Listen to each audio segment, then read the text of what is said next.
কলকাতা শহরে যেমন একটি বউবাজার রয়েছে, তেমনি বুলগেরিয়াতেও রয়েছে একটি বউবাজার। কলকাতার বউবাজারটি যদিও বিখ্যাত সোনার গয়নার দোকানের জন্য, কিন্তু বুলগেরিয়ার বউবাজারটি আক্ষরিক অর্থেই বউবাজার। এখানে সত্যি সত্যি অর্থের বিনিময়ে বউ কেনা যায়। পাত্রের পরিবারের সদস্যরা এই বাজার থেকে পছন্দ মতো একটি মেয়ে বেছে কিনে নেন এবং তাকে পুত্রবধূ হিসেবে বাড়িতে নিয়ে যান।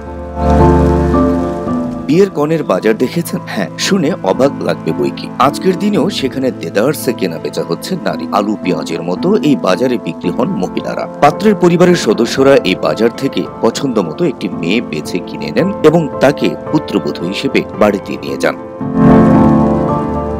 বাজারটিতে রয়েছে স্টার জাগর নামের এক স্থান। পুরুষরা এই বাজারে তাদের পরিবার নিয়ে যান এবং নিজের পছন্দ মতো মেয়ে বেছে টাকা দিয়ে কিনে নেন। যে মেয়েটিকে পছন্দ করা হয় তার সঙ্গে হয় দর কষাকষি। তারপর যখন মেয়েটির পরিবারের সদস্যরা প্রদত্ত মূল্যে খুশি হন, তখন সেই মূল্যে ছেলেটির পরিবারকে সেই মেয়ে দিয়ে দেওয়া হয়। তারপর ছেলেটি মেয়েটিকে বাড়িতে নিয়ে আসে এবং মেয়েটি তার স্ত্রীর মর্যাদা পায়।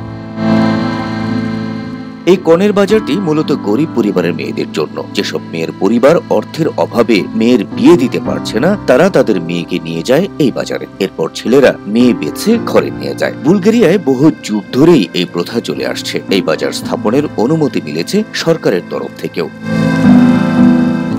বাজারে মেয়েদের দাম ভিন্ন ভিন্ন ভাবে নির্ধারণ করা হয়। মেয়েটিকে বাড়িতে নিয়ে যাওয়ার আগে বেশ কয়েকটি নিয়ম মেনে চলতে হয়। মেয়েটি যদি কুমারী হয় তবে তার দাম বেশি হবে।